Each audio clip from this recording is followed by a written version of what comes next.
여러분, 졸업이나 결혼은 끝일까요? 아니면 시작일까요?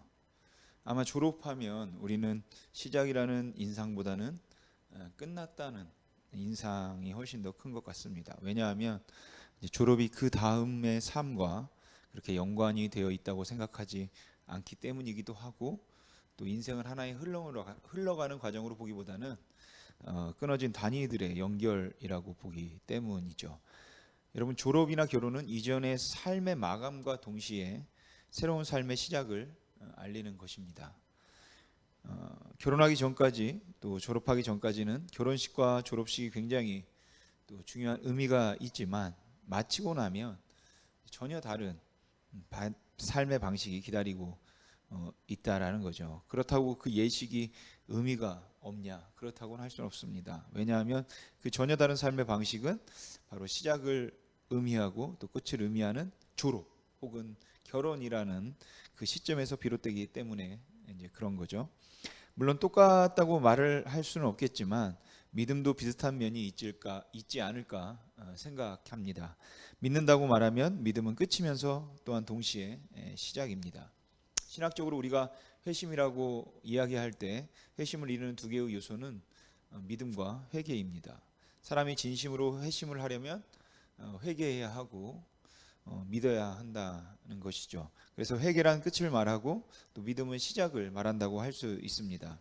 그러니까 지난 과거의 삶에서부터 돌이키는 것을 회개라고 말한다면, 바로 그 돌이킨 모습이 새로운 삶, 즉 그리스도를 주로 고백하고 믿으며 살아가는 새로운 삶을 시작하게 되었기 때문에 그것이 시작인 것이죠. 그러니까 한 번의 행위가 돌이킴과 또 바라봄이라고 하는 두 개의 행위로 연결되어 있기 때문에 회심이라는 말 속에는 회개와 믿음이라는 두 가지 요소가 같이 있는 것이죠. 그래서 믿음의 고백을 하는 순간에 그리스도인이 되었다고 말할 수도 있겠고, 그것이 전적인 하나님의 주권적 섭리에 의해서, 주권적 은혜에 의해서 되었다고 말할 때는, 논리적인 결과로 볼 때 이제 그것은 끝났다라고 말할 수도 있을 것 같습니다. 즉 믿음이 내가 시작하는 것이 아니라 하나님이 주신 선물이고, 하나님께서 시작하는 일은 하나님께서 기어코 이루시리라는 것이 하나님의 주권적 은혜의 약속이라면, 내가 예수 그리스도를 구주로 믿고 영접하게 되는 순간 내 구원은 끝났다 말할 수 있다는 것이죠. 그것은 완성된 것이라고 볼 수 있다는 겁니다. 하지만 내 구원은 끝났다, 그리고 내 구원은 이루어졌다는 것은 물론 나중에 반드시 그렇게 되겠지만 이것은 논리적인 결과일 뿐입니다. 가시적으로 또 현상적으로는 그리 쉽지만은 않다라는 것이죠. 결과가 보장된 것이라고 할지라도 그 구원이 완성이 살아가는 사람들에게는 그냥 과정으로 남아있기 때문에 그렇습니다. 결과적으로는 기필코 이루어질 일이라고 할지라도 그 이루어지는 과정까지는 여전히 우리에게는 삶의 현실로 남아 있다는 거죠. 사람들이 믿음에 대해서 굉장히 혼란스러워하는 이유 중 하나가 있다면, 어쩌면 이 믿음을 단순히 추상적인 개념으로만 생각을 하고 실제적인 삶과 현장으로 연결시키지 않기 때문이지 않을까 생각합니다. 그러니까 절대로 구원을 잃어버릴 수 없다는 전제하에 내가 예수를 나의 구주로 진심으로 영접하고 믿는다고 고백하여 구원을 받았다라는 논리적인 혹은 교리적인 이 말이 물론 맞는 답입니다. 하지만 이 답이 우리의 믿음을 흔드는 문제들이 끊임없이 발생하는 현실에서는 계속적인 괴리감을 느끼게 만든다는 것이죠. 예수 그리스도를 믿음으로 분명히 구원을 받았고, 그 믿음, 예수가 하나님의 아들이며 또한 내 생명의 주인이라는 믿음의 고백이 내 안에 틀림없이 있음에도 불구하고 내 삶의 현실에서는 계속해서 흔들리거나 혼란스러움 그리고 망설임들이 있기 때문에 그렇습니다. 이미 임하였으나 아직 임하지 않은 하나님 나라의 긴장, 세상에 있으나 세상에 속하지 않은 주님의 말씀의 긴장, 성도이지만 여전히 이 땅에 살고 있다는 현실에서 오는 그 긴장들이 남아 있다는 것이죠. 그렇기 때문에 어떻게 살든지 믿는다고 고백하기만 하면 구원에는 아무 문제가 없다든지, 아니면 누구도 구원을 확신할 수 없으니까 끝까지 살아봐야 알 수 있다든지 하는 말들은 둘 다 지나치게 이러한 긴장을 완화시키는 말들일 수 있기 때문에 그리 마땅치는 않습니다. 여러분, 긴장 상태란 답이 없는 상태를 의미하는 것이 아닙니다. 긴장 상태는 그럴 수밖에 없는 상황에서 깨어 있는 상태를 의미하는 것입니다. 그러니까 한 번 믿었으면 모든 믿음의 문제가 해결되었다는 교리적, 논리적 정답이 버겁게 믿음을 지키며 살아가는 사람들의 현실의 무게를 가볍게 다루도록 만들어서는 안 되는 것이고, 반대로 사람은 정말 마지막 순간까지 아무도 믿었는지 아닌지 모른다는 현실의 무게가 혼인 예식을 치르고 밀당을 하는 것처럼 또 관계를 누리지 못하도록 만들어서도 안 된다라는 것이에요. 결혼을 했으면 이제는 결혼한 사람으로서의 관계가 있습니다. 하지만 결혼했기 때문에 모든 문제가 해결되는 것도 아니고 또 그게 끝나는 것도 아니라는 거죠. 결혼으로 이제 내 아내가 되었고 내 남편이 되었다, 그래서 끝났다 말할 수 있더라도 그 안에는 여전히 갈등이 남아 있는 것입니다.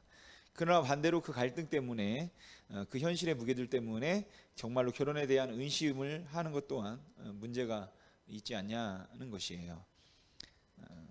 오늘 본문에서 하루는 귀신 들린 아들로 인하여서 많이 힘들어하고 아파하는 한 아버지가 아들을 데리고 예수님을 찾아왔습니다. 그런데 공교롭게도 예수님은 그 자리에 계시지 않았습니다. 그래서 제자들에게 고쳐달라고 요청을 했죠.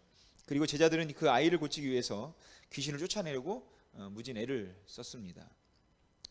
아마 그들은 할 수 있을 거라고 생각했을지도 모르겠습니다. 왜냐하면 이들은 이미 전도 여행을 하면서 그 귀신 쫓는 걸 경험했기 때문이에요. 하지만 그 전도 여행 중에 귀신을 쫓아내고 병을 고쳤던 것은 그들의 능력이 아니라 주님의 능력이고 주님의 계획이었습니다. 그러니까 이런 상황에서 제자들은 그 아들의 병을 고칠 수가 이제 없는 거죠. 제자들은 굉장히 혼란스러웠을 겁니다. 그때 예수님이 오셨습니다. 근데 많은 사람들이 웅성웅성거리고 변론하고 있었어요. 예수님께서는 그 모습을 보면서 무슨 일로 그러냐고 이제 물으셨습니다. 그러자 한 아버지가 예수께 나와왔습니다. 그리고 아들의 상황을 설명했죠. 제 아들은 귀신이 들어가서 거꾸러져 거품을 흘리며 파리해집니다.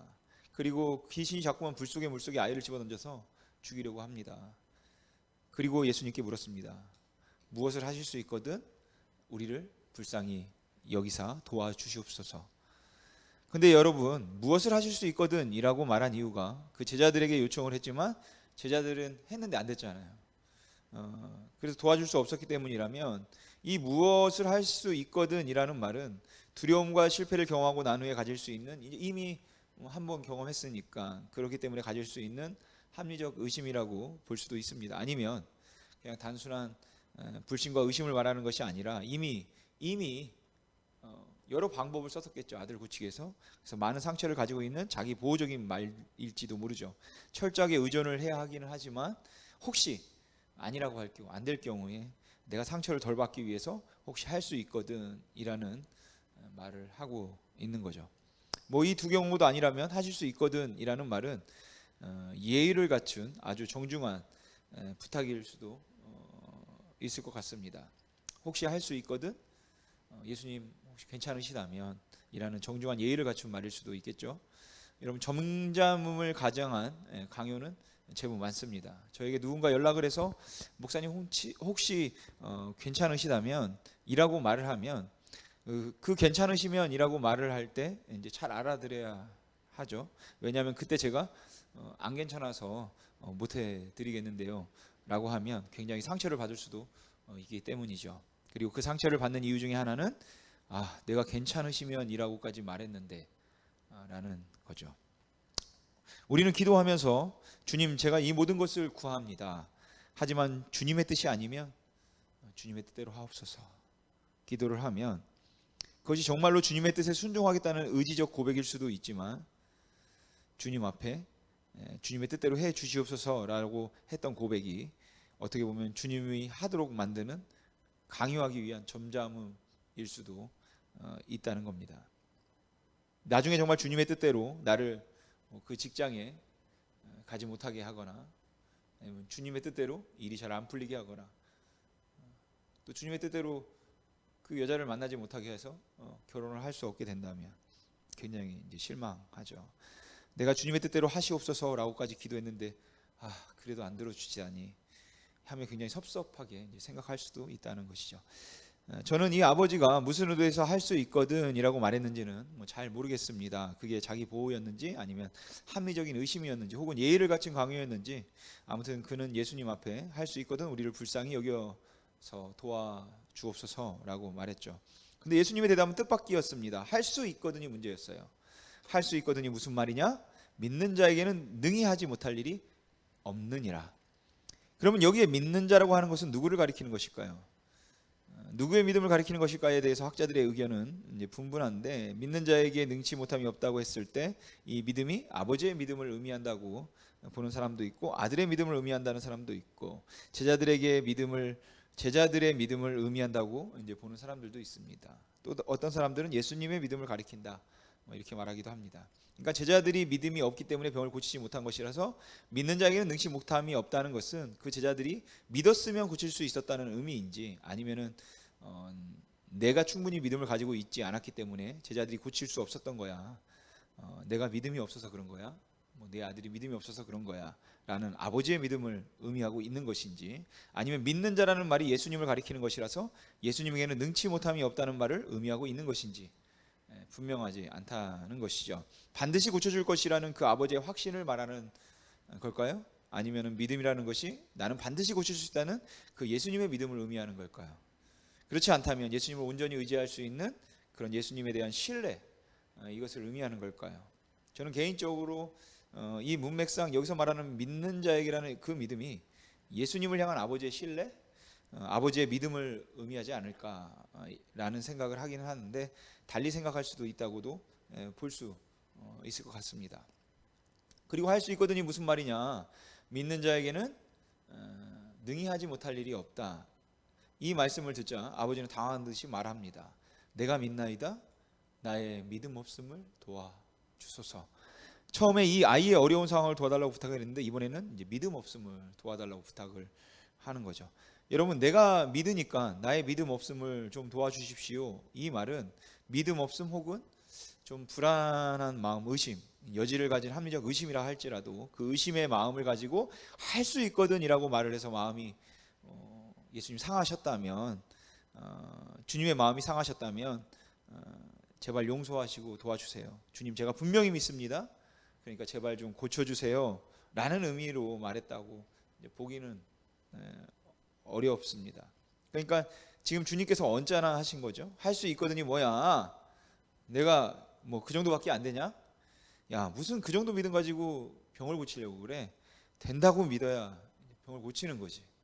예수님께서 지금 할 수 있거든이라는 말을 이런 책망을 하고 계신 것이라고 이제 보기는 어렵다는 것이에요. 왜냐하면 예수님도 이 말씀을 하셨기 때문이죠. 할 만하시거든 이 잔을 내게서 지나가게 하옵소서. 예수님이 겟셋마네 동산에서 했던 이 할 만하시거든이라는 기도, 그리고 오늘 아버지가 했던 할 수 있거든이라는 이 말은 어원으로 같은 단어입니다. 여러분, 예수님께서 할 만하시거든이라고 말하실 때, 말씀하실 때 이 잔을 옮겨줄 수 있는 능력이 하나님 아버지에게 있거든이라는 아버지의 능력을 의심했던 것이 아니라 아버지의 의도를 확인했던 것이죠. 그래서 할 수 있거든이라는 말은 사실은 할 수 있습니까? 할 수 있습니까? 라는 능력을 묻고 있는 것이 아니라 하실 계획이 있으십니까? 하실 겁니까? 라는 그 의도를 묻고 있는 질문입니다. 이 질문은 굉장히 중요하죠. 그런데 우리는 이 질문을 의도를 묻는 질문으로 보려고 하지 않고 자꾸 능력을 묻는 그런 질문으로 보려고 하는 경향이 있습니다. 빌립보서에 보면 사도 바울이 빌립보서 4장 13절에서 내게 능력 주시는 자 안에서 내가 모든 것을 할 수 있느니라 라고 말합니다. 여러분, 이 말씀은 하나님이 나와 함께 하시기 때문에 내가 원하는 것은 다 이룰 수 있다, 이런 의미는 아니에요. 내게 능력 주시는 자 안에서 내가 원하는 것을 다 이룰 수 있다는 그런 소원 성취를 할 수 있다는 그 확신을 말하고 있는 것이 아닙니다. 그러니까 이것은 능력을 말하는 것이 아니라 오히려 하나님의 선하신 의도를 신뢰할 수 있다, 그런 의미에서 말하고 있는 것입니다. 여러분, 하나님께서 심히 있는 교회를 1년 안에 여수에서 가장 큰 교회로 만드실 수 있을까요?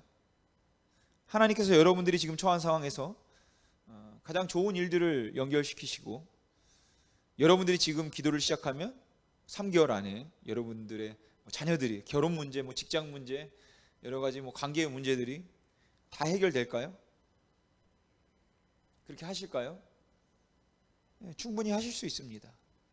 하나님은 여러분들을 최고의 부자로 만들 수 있는 능력이 있고, 하나님은 우리 교회를 가장 큰 교회로 만들 수 있는 능력이 있고, 하나님은 여러분의 삶의 그 문제들을 다 해결하시고, 여러분들의 자녀들 아니면 여러분들의 가족들 중에 어려움과 아픔을 당한 사람들의 그 어려움, 힘듦, 문제들을 순식간에 해결하실 수 있습니다. 하나님께는 그 능력이 있으십니다. 그런데 우리가 의심하는 것은 그 하나님의 능력이 아니잖아요. 하나님의 의지죠. 해 주실까? 하기를 원하실까? 여러분, 하나님께서 정말로 그것을 하기를 원하실까요? 근데 우리는 자꾸만 내게 능력 주시는 자 안에서 내가 모든 것을 할 수 있다는 말조차도 능력의 의미로 보고 의지의 의미로 보지 않기 때문에, 그렇게 약속을 하셨는데도 불구하고 내 인생이 잘 풀리지 않으면 내가 분명히 믿지 않아서 그런 거 아닐까, 그런 것 같다는 주관적인 내 믿음의 상태가 어떤가, 이렇게 돌아가려는 경향이 있다는 거죠. 여러분, 여기에 내가 믿는다는 말은 예수님 때문에 이제 내 마음의 그 주관적인 상태가 교정되었다는 말이 아닙니다. 분명히 나는 확신할 수 있습니다, 이런 말이 아니라는 것이에요. 그러니까 이제는 고침을 받을 자격을 갖추었잖아요. 고침을 해주세요 라는 말을 하고 있는 것이 아니라 예수님을 인격적으로 온전히 신뢰하겠습니다 라는 것입니다. 다시 말하면 제자들이 기도할 때는 그 아버지의 마음에 의심이 있어서 고침을 받지 못했지만, 예수님을 만나고 또 예수님의 말씀을 듣고 나니까 마음속에 확신이 생겨서 이제는, 제가 전에는 의심했지만 이제는 확신합니다, 이제는 반드시 고침 받을 겁니다 라는 의미에서 한 말은 아니라는 것이죠. 만일 그랬다면 이 아들이 병이 고침을 받지 못했던 것의 문제는 제자들의 문제가 아니라 아버지의 문제인 겁니다. 또 그리고 그렇다면 그 아버지에게 믿음이 없었다면 어떻게 합니까? 예수님도 못 고쳤을까요? 내가 믿나이다 라는 그 아버지의 고백이 없었다면 예수님도 못 고쳤을까요? 그러니까 내가 믿나이다 라는 말은 이미 여러 번 실패를 경험했고, 그래서 답답하죠. 불안함이 여전히 남아있죠. 하지만 주님을 신뢰하겠습니다. 주님을 신뢰하고 싶습니다. 그런데 사실 제 믿음이 없습니다. 잘 모르겠습니다. 자꾸 불안합니다. 자꾸 흔들립니다. 자꾸 두렵습니다. 여전히 불안하고 여전히 흔들립니다. 그러니 나의 이런 믿음 없음을 도와주소서. 여러분, 이건 모순이 아니라 역설입니다. 믿음과 불신이 반반 섞여 있다는 그러한 의미가 아니라, 믿었다 안 믿었다 한다는 의미가 아니라, 온전히 믿지만 여전히 불안하고 그런데도 여전히 잘 모르겠다는 긴장의 상태를 가리키는 것입니다. 절망의 상태에서 예수밖에는 답이 없어서 그를 의지하지만 자기 자신으로서는 아무것도 지금 할 수 없고 무엇을 해야 할지조차도 모르는 그 아버지의 마음이 그대로 표현되어 있는 고백이라는 것이죠. 분명히 믿는데 불안해요. 두려워요. 왜 그러지? 믿음이 없어서겠죠? 그래서 내가 믿사오니 나의 믿음 없음을 도와주소서. 이 두 믿음은 같은 단어지만 의미는 다른 거죠.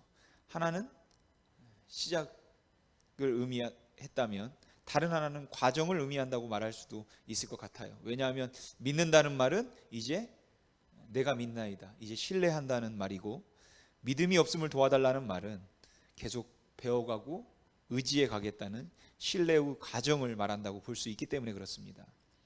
그래서 내가 믿나이다 라는 고백 없이 믿음은 그냥 결과를 알 수 없는 과정이라고만 말해서도 안 되고, 믿음은 한 번 믿었다고 말하기만 하면 끝나는 한 번의 사건이라서 믿음이 없음을 도와달라고 말하는 것은 이미 불신을 말하는 거라고 그렇게 우리가 말해도 안 되는 겁니다. 믿는데 믿음 없음을 도와달라는 이 고백은 가능하다라는 것이죠. 그러면 예수님의 대답, 믿는 자에게는 능히 하지 못할 일이 없느니라, 이 예수님의 대답에서 예수님은 무엇을 믿는 자라고 말씀하셨을까요? 이 말씀의 의미가 무엇이었을까요? 무엇을 믿으라는 말씀인가요? 내게 그런 능력이 있는 줄 모르냐? 내 능력을 의심하지 말라. 만일 예수님께서 말씀하신 게 그런 뜻이었다면 나는 반드시 고쳐줄 것이고 고칠 수 있는 능력이 있다는 것을 네가 믿으면 그러면 내가 반드시 고침을 받을 것이라는 의미였다면 그 결과는 언제나 그러한 병고침을 통해서 나타나야 합니다. 그런데 예수님께서 말씀하신 의도가 내가 너를 긍휼히 여길 마음이 없다고 생각하느냐, 내 사랑을 의심하지 말라 라는 의미였다면, 불쌍히 여겨달라고 도움을 청하고 있는 그 아버지에게 내가 너를 불쌍히 여긴다, 내가 너를 긍휼히 여긴다, 그러니 조금도 의심하지 말라 라는 의미라고 볼 수 있을 겁니다. 그리고 만일 이런 의미라면 병을 고치는 일을 통해서만 하나님의 능력이 나타나는 것은 아닐 겁니다.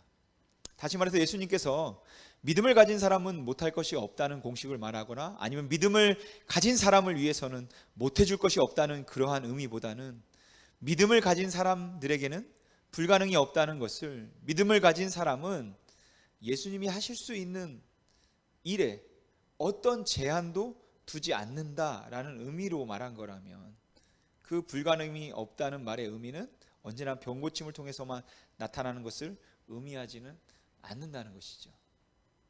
꼭 병고침으로 제한하지 않는다는 것이에요.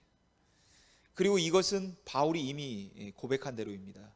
좀 전에 말씀드린 것처럼 바울이 내게 능력 주시는 자 안에서 내가 모든 것을 할 수 있다고 말할 때, 이 말은 하나님의 능력을 의지하여서 하나님은 나를 위해서 뭐든지 다 해주실 거라는 의미에서 말하는 것도 아니고, 고난과 환난 중에 고난과 환난을 극복할 수 있는 노하우를 말하는 게 아닙니다. 여러분, 지금 바울은 감옥에 gat혀 있다라는 거예요.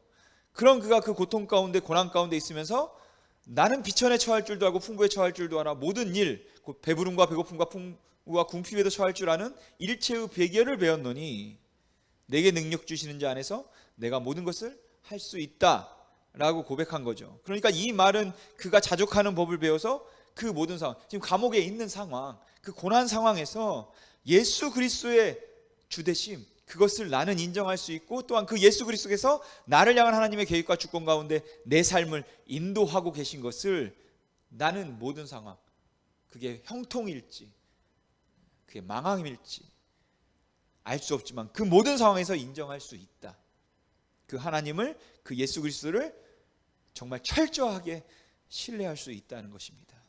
그렇다면 내게 능력 주시는 자 안에서 내가 모든 것을 할 수 있느니라, 이 말은 예수님을 온전히 신뢰해서 나에게는 불가능이 없다는 말이니까 이건 내가 원하는 건 다 성취할 수 있다는 말과는 전혀 다른 말인 것입니다. 원하는 것들이 성취될 수도 있고 성취되지 않을 수도 있는 겁니다. 그러니까 내게 능력 주시는 자 안에서 나에게 불가능이란 없다라는 것이, 나는 여호와 하나님을 어떤 상황에서도 신뢰하고 바라볼 수 있다. 상황은 불가능하지만 하나님을 바라보면은, 항상 하나님을 신뢰하면은 불가능이 없는 것입니다.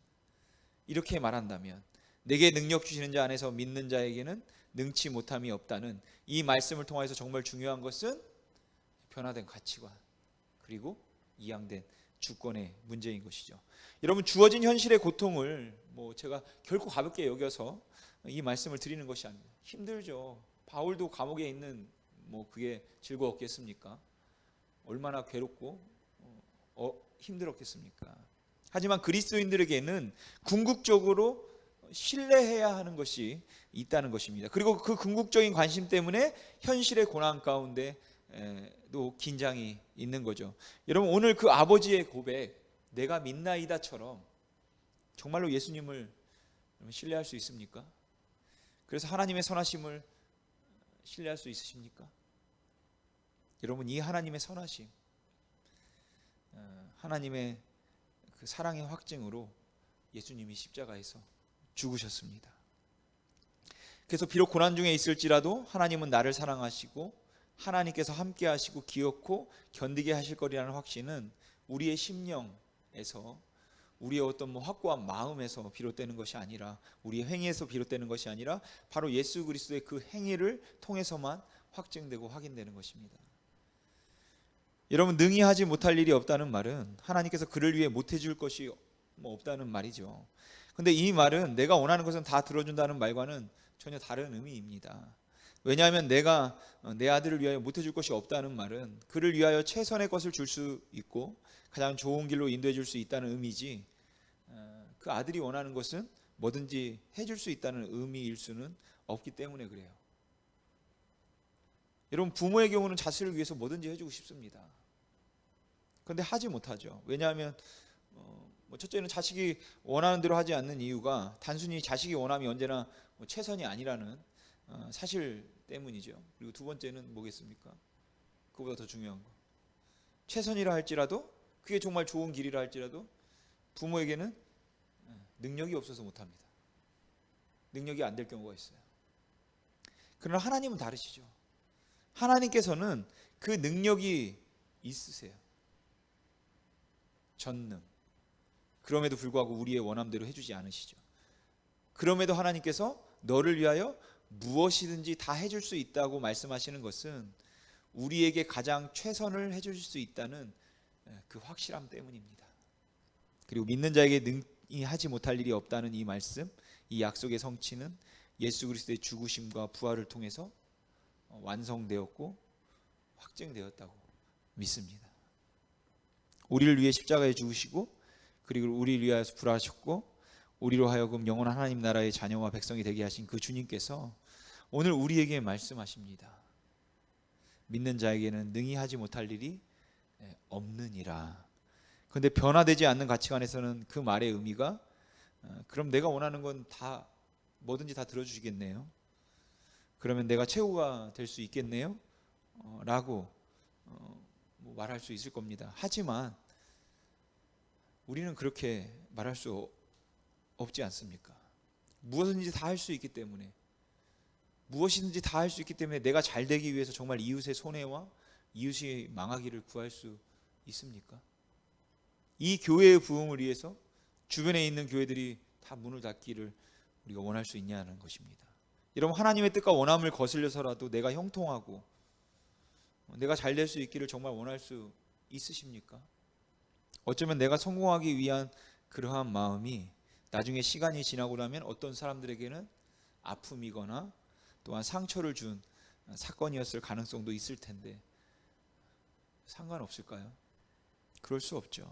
그래서 예수를 믿는 자들은 이 땅에서의 부귀영화의 궁극적인 가치를 두고 살 수 없는 거죠. 그렇다면, 그리고 우리가 그것을 알고 있다면 믿는 자에게는 능히 하지 못할 일이 없다는 이 말씀을 내가 원하는 것들은 내가 원하는 대로 다 이룰 수 있다라는 말로 우리가 들을 것이 아니라 오히려 하나님께서 우리를 이토록 사랑하신다는 말로 들을 수 있지 않겠냐는 것입니다. 그러니까 우리는 그 사랑 앞에 이제 고백을 하는 거죠.